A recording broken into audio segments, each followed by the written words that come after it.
Welcome, everyone, to this special edition to the Voice of Meaning. And I'm very privileged to have Dr. Carrie Graff come with us.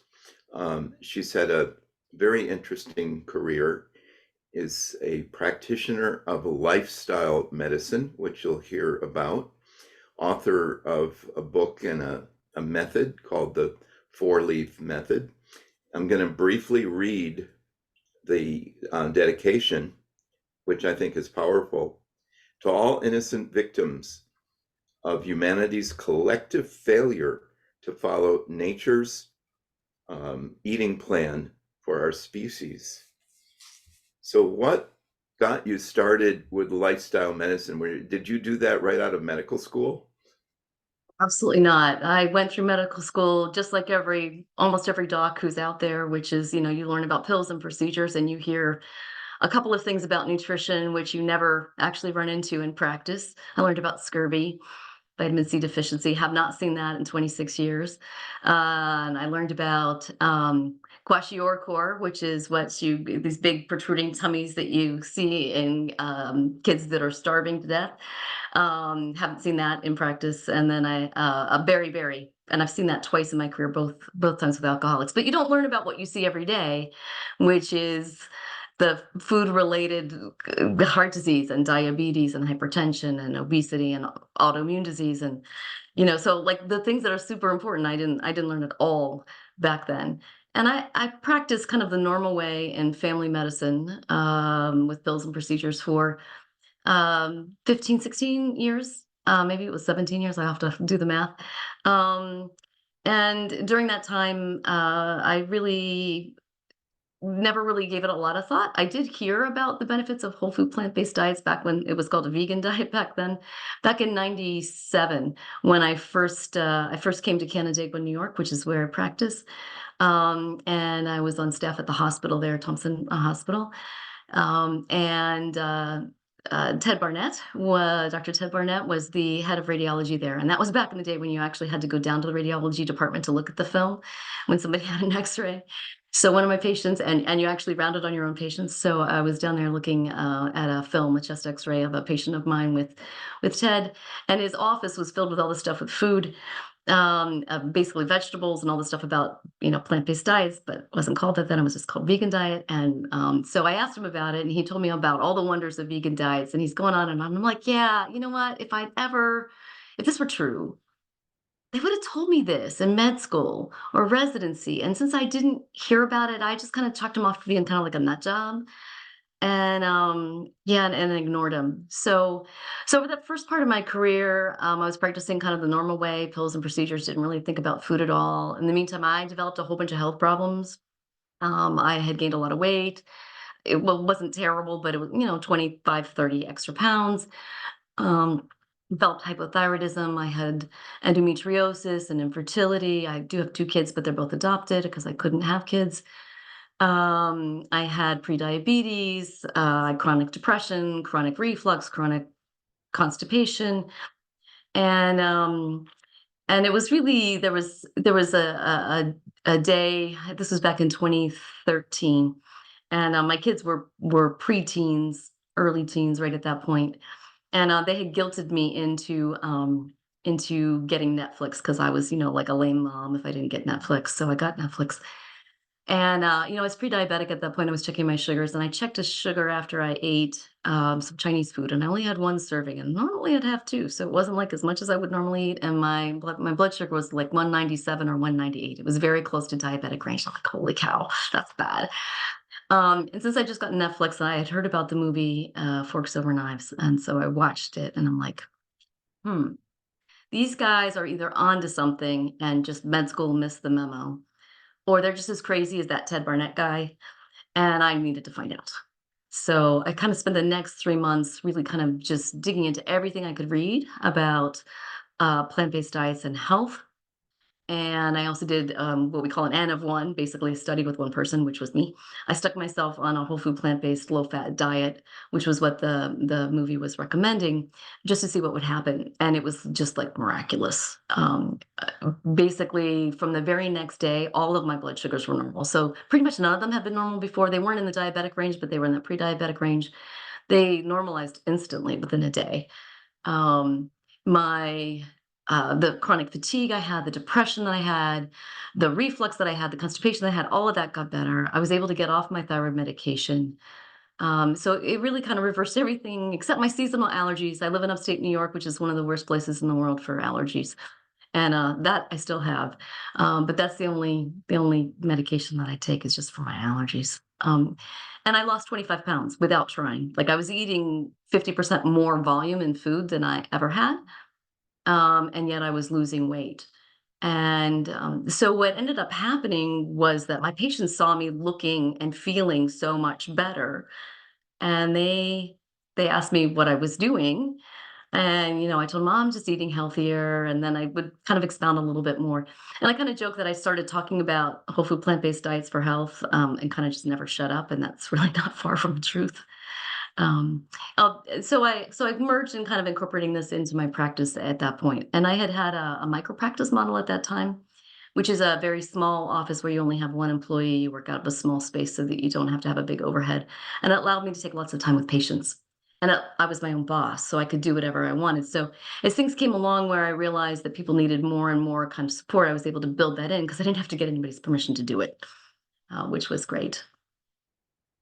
Patient that comes in that's say morbidly obese and in very, very poor health and did a blood test, poor numbers. How would you start? What would your approach be to try to influence them to eat a better diet? I first start out, if you're giving somebody bad news with their lab results, is that you gotta say, well, there's good news and bad news here, right? So I kind of lead with a positive here. Well, I guess I kind of lead with a negative, but anyway, you say, well, these numbers, you're in the diabetic range now, or your cholesterol puts you at higher risk for heart attack. But you said, but this, you can actually reverse this. This is something that you've got control over, if we change what you're doing every day. And then you kind of gauge somebody's readiness to do that.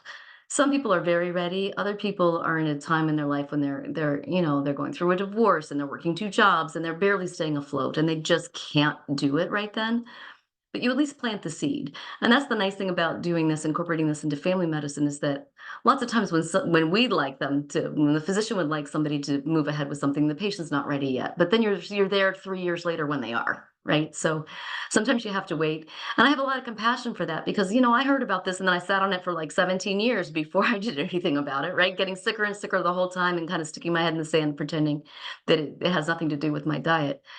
Um, for me, it was so I have a lot of compassion, and I have for both the patients who aren't ready, but also for physicians that aren't ready to hear this message, right? So you would think that hearing about like how effective this is would be like one of these wonderful aha great moments for medical providers because we've got like this incredible tool that's really helpful for reversing disease, and it doesn't even cost anything. It doesn't even have any bad side effects, right? It's just food. um, but it's really not. It was this horrible feeling when I realized it because what it means is that I was practicing incorrectly. I was practicing in a way that harmed patients for years, for years. And it's not my fault. I didn't learn about it in med school, so I didn't know about it, but it still feels awful. And you have to accept the fact that you're doing things wrong to be able to accept that this is right. And so for a lot of physicians, they just basically say, oh, this is just hooey. This can't be real. But there are thousands and thousands and thousands of studies to support it now. So if you just go and look at the data, it is there. Um, so you're asking about kind of what it is when I talk to a patient about it and how I bring it up, and you gauge the readiness and you kind of see where they are. And there are some folks that want to jump all in all at once, and there are other people that they're like they don't have any cooking skills and they don't know what the heck they're doing. And for those, you're going to start with just getting a baseline kind of assessment of what their diet looks like, and then kind of make a plan to move them forward as they're willing and able without kind of overwhelming anybody. So, yeah, there's some folks that have great kitchen skills and they get the concepts. There's some people who don't really understand what a vegetable even is.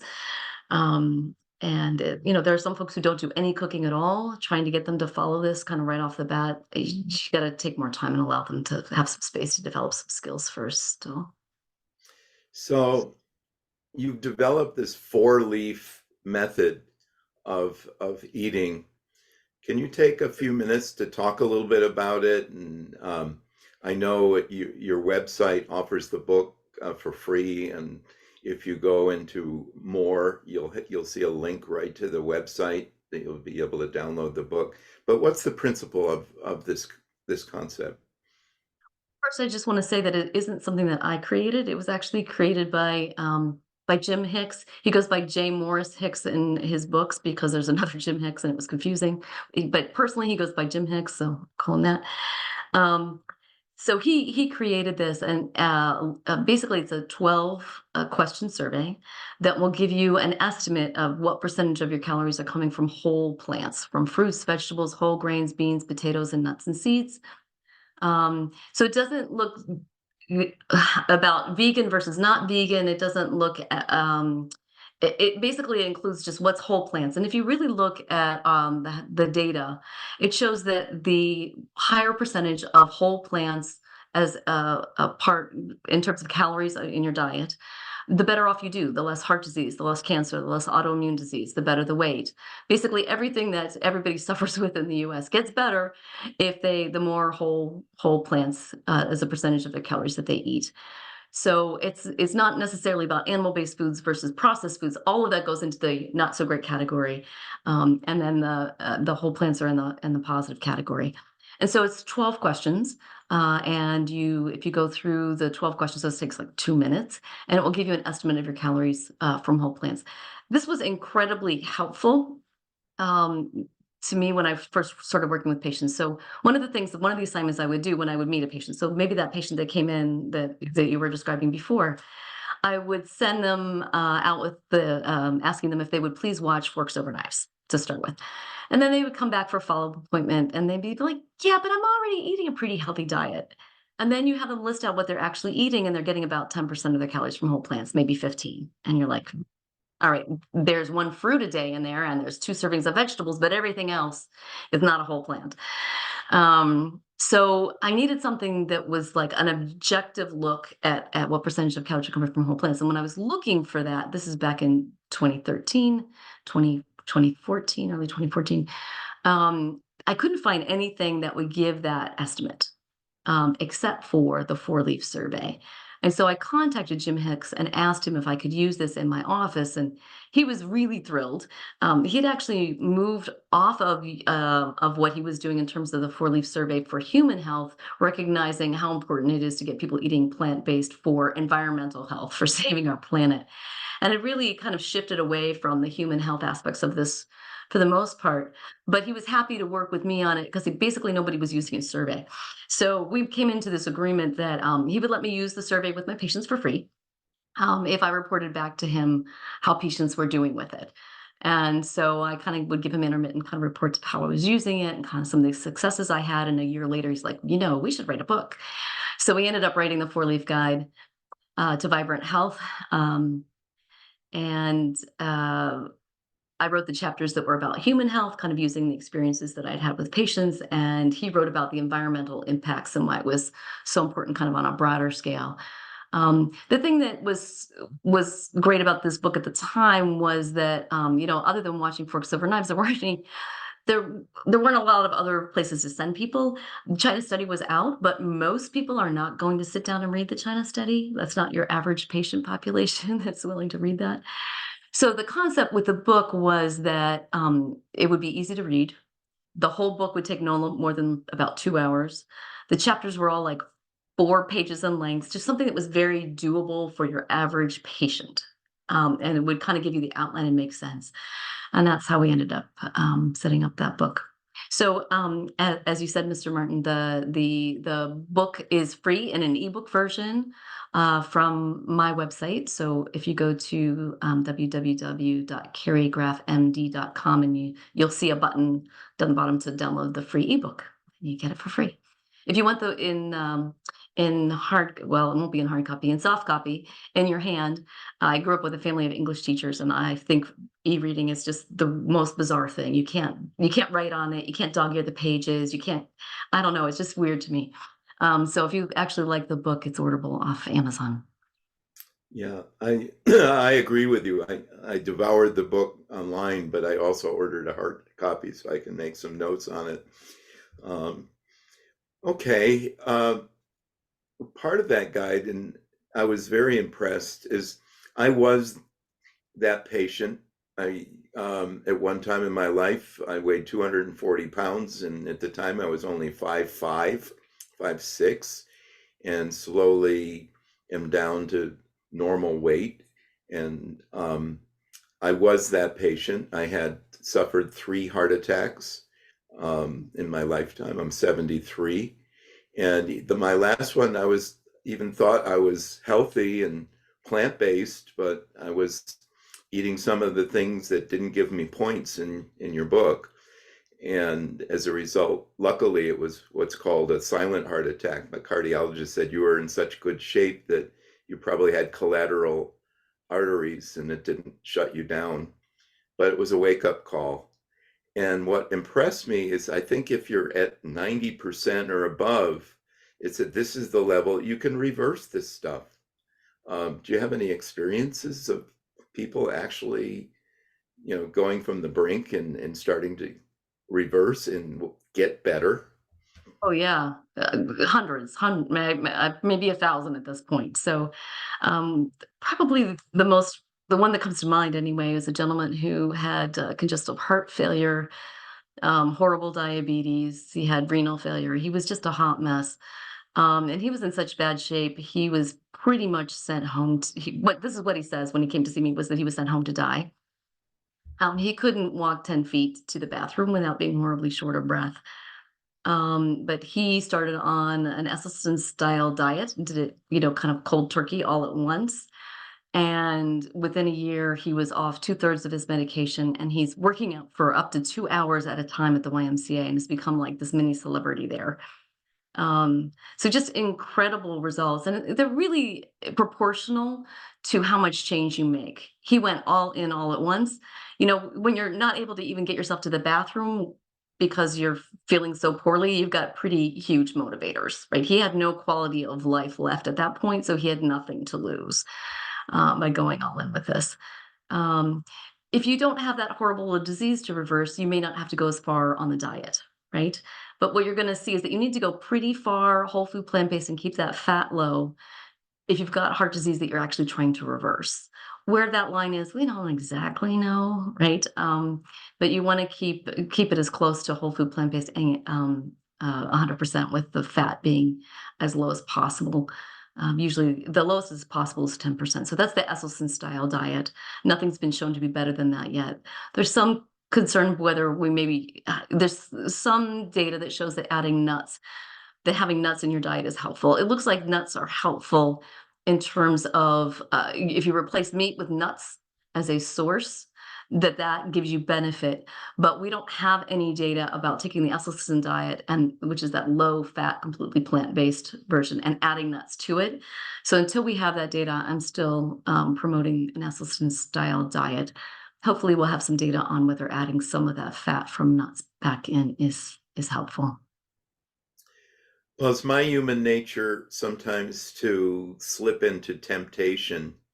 And I find that if I surround myself with kind of a support group that I can talk about these things with, it's helpful. And I live in the middle of nowhere and I have to find my supporters often online. Do you have any resources that for people like me that could use some, I'm on my way, but I could use some social support and help? There are a number of good ones. Forks Over Knives has a support group that you can get connected with online. that's helpful if you don't have one in your area. So I would just search in your area to see if you have one, but you live in the middle of nowhere, you probably don't have anything in your area. I live in Rochester, New York. There's tons of stuff in our area, right? So we send people to RAVS here, which is Rochester Area Vegan Society. We send them to Rochester Lifestyle Medicine Institute. There are a whole bunch of options here, but I don't know what they all are compared to everybody else. So looking at the ones that are available kind of globally, or at least in the US. Um, I would think about Forks Over Knives. There's also Whole Communities, which is out of the T. Colin Campbell Center for Nutrition Studies. They're excellent. Um, those are the two that kind of come to mind as the first one. But signing up for a whole bunch of podcasts and getting them kind of often can give you some as well. Although you don't have somebody to kind of run things off of. Um, Absolutely. Are you still in private practice? So I had been in private practice, and then I joined Rochester Regional 5 years ago as their lead lifestyle medicine physician. Unfortunately, the support for that program was kind of decimated recently, so I ended up leaving there in September of last year, and I am doing independent consulting, but I'm also doing I'm working through Love.Life telehealth. I'm their newest doc on board. Basically, Love.Life Telehealth is a group of lifestyle medicine certified physicians. And honestly, there are 10 of us, and everybody's phenomenal. They're like super smart. They're just the most lovely people. They're just great. So basically, we've people have licenses kind of throughout the entire United States. So wherever you are, if you want an individual consult based on your own medical issues and kind of coming up with a plan to move forward with making healthy changes, Love.Life Telehealth is available to pretty much everybody in the country, and actually even internationally. So some really positive things there. And it's also really fun because we get together once a month and discuss any kind of challenging cases, and we also shoot each other messages too in between. So if we run into something that's like we're puzzled about, you get a group of experts kind of discussing your case, which is super fun. So you're obviously probably licensed in the state of New York. Is that correct? Yeah, I'm just in New York right now. Mhm. When I left, I have a whole bunch of folks that refer into me. So I wanted to see how much work I had with that first, and then if it's not enough to keep me busy, and if there's needs elsewhere in the country, that I would reach out at that point and do some other states. But I can tell you that wherever you are in the U.S., there is a wonderful doc at Love.Life Telehealth that will see you. Um, Well, that's wonderful. I'm originally from Syracuse, and I still have a few relatives, and it's a little bit of a drive to go from Syracuse to Canandaigua, so they can actually go to Love.Life and say, "Oh, gee, I would like Dr. Carrie Graff to be my doc." There's a way of doing it. I'm going to put in the links the link to your website, also to Love.Life. Feel free to use these links. You're actually the third doctor from Love.Life that I've interviewed, Dr. Kim Scheuer and Dr. Jeffrey Pierce. Recently, we did a wonderful interview about backyard gardening, and you all have great things to offer. But what I really love about it is that you don't just get one doc, you get 10 doctors who talk about stuff, and it's an incredible program. Also, as a little bit of a commercial, you can get on their mailing list. They have weekly, on Thursdays, wonderful podcasts. They're only a half an hour, different subjects, and you can rerun them on YouTube. You can get a feel for the Love.Life doctors and their culture. Strongly recommend it. I want to thank you. Do you have any parting words for us, Dr. Graff? What would you like to send us out with? Yeah, one of the things that we didn't talk about today was, yes, diet matters hugely to our health, right? But in lifestyle medicine, we really look at 6 different areas of your health. It's an easy way to think about it is fingers, forks, and feet. So fingers is toxic substances like smoking, alcohol, and drug use. Forks is what you eat, and feet is your physical activity. And then there are 3 things on the backside that have some independent effect on your health, but they can completely sabotage your ability to make progress in the front. Sleep, stress, and love, which is relationships, but it's also having something in your life that makes life worth living, right? And if you're trying to make lifestyle change and you're focused completely on making changes in the diet because you know you need to make a lot of progress there. If you haven't made sure you're getting adequate sleep and you haven't made sure that your stress is well managed and you don't have positive motivators to keep you going. You're motivated because you just had a heart attack or you just had a cancer diagnosis, some sort of bad negative kind of motivator. Um, you're not likely to sustain any kind of progress that you make on fingers, forks, and feet, even though that's 80% of our health is really based on what you do on fingers, forks, and feet. But the sleep, stress, and love are going to sabotage you left and right. And that's one of the benefits of doing a lifestyle medicine consult. Or actually, if you go to my website, there's actually a workshop that will kind of walk you through it on your own. If you don't want to do it as a consult, you can kind of do a self assessment on that. It really looks at, our sleep is sleep good enough? Is my stress management good enough? Do I have good positive motivators? Am I ready to move ahead with food? And I just see those as the foundation on which you build everything. So you can, make your diet perfect. You can build this beautiful kitchen, but if you build it on a shoddy foundation in the house, the whole thing's going to fall in. It's worthless, right? So if you start trying to eat better and you're struggling, figure out what else is on the back end. And you might want to work with a lifestyle medicine physician or just do the workshop. But that's usually where the problem is that we don't have enough support on this other side. I love that. Fingers, forks, and feet, sleep, stress, and love. Easy to Yeah. remember. Yeah. Usually I'll start out working with love. About maybe 10 or 20% of the folks that get referred because they had some sort of bad diagnosis, right? So they had diabetes, but now they need to be on insulin, or they had a heart attack or cancer. And they're completely motivated by fear. And when you ask them, okay, so if you had good health, what would you be using it for? What brings you alive? What do you love about living? And about, this small percentage, but it's not insignificant, just starts crying. And they don't have that. They're horribly depressed and they don't have anything in their life that's worth living. And that becomes my first task, right? Is I got to help them find some sort of joy in life. Because if you're just flogging yourself to eat better because you don't want to die, you're going to either get so anxious or so depressed over the next couple of months that by month 3, you're not going to be doing it anyway because life's not worth living, so why bother? Or you're going to stick your head in the sand, one of the two, right? So you have to have positive motivators. We've got to identify those, and then we got to help you laser focus on those positive motivators for moving you ahead. And then if you're exhausted and basically you use sugar to keep yourself awake all day, you're not going to be able to fix your diet. I've got one woman, she keeps herself awake driving home from work every day by eating a big bag of potato chips because she's crunching the whole time she doesn't fall asleep. I'm like, well, okay, we got to fix your sleep, right? So you really just have to pay attention to the things on that end. And a lot of us just feel like, oh, I just don't have enough self-control. I'm a bad person. We start feeling bad about ourselves. It's really just because we're not focusing on the right things first. So build that good foundation first, then build the other stuff. I love that appropriate ending for our Voice of Meaning channel. Meaning in life is the most important thing. And thank you, thank you, thank you for your time, and all the best to you, Dr. Graff.